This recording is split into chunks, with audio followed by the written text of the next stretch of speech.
So, Kathy, we're going to put up some questions that parents have for us about general feeding questions, eating questions, and see, you're going to walk us through some of these. So, my son eats all the time and doesn't seem to know when to stop. My doctor says he's already overweight, he's only 5.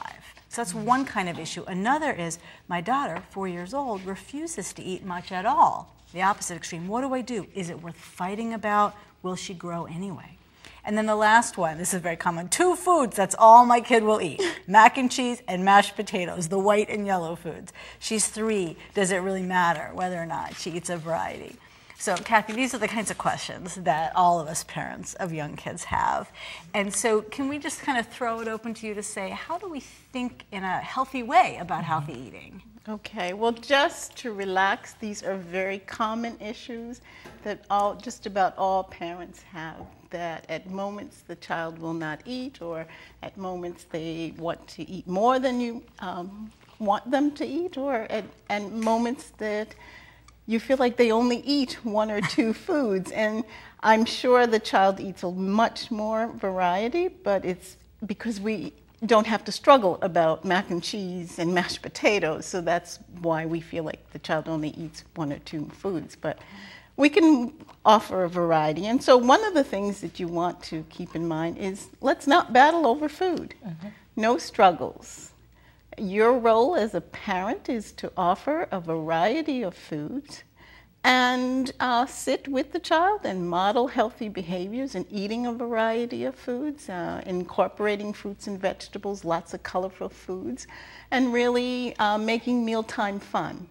It's the child's role to learn to accept different variety of foods, but also the key word is to self-regulate, and that means to learn when he or she is full and when it's time to finish the meal. And if we allow our kids to do that, we'll have healthy eaters.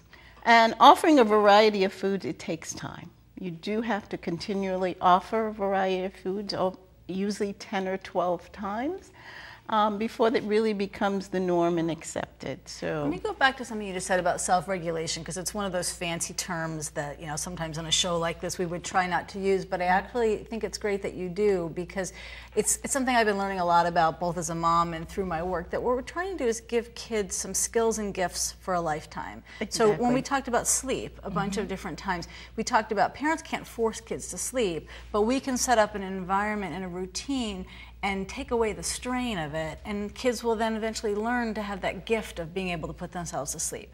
So one thing I get from you is it's a gift for a child to learn to taste different foods and to know when they're hungry and when they're full, and we can't force that gift upon them, but we can kind of set up the conditions that will make it better. So that's that what you mean by self-regulation? That's exactly it. And those conditions are offering meals at regular intervals, so that the child can really have an opportunity to feel hunger and then have a meal offered and feel satisfied, allowing them 20 minutes or more to really sit and eat and digest the food. It takes about 20 minutes before your stomach signals to your brain that you're full. So in those 20 minutes, make it an enjoyable time that you're sitting together. You're modeling both eating vegetables if you want your children to eat vegetables, and having conversation. And so mealtime can be fun.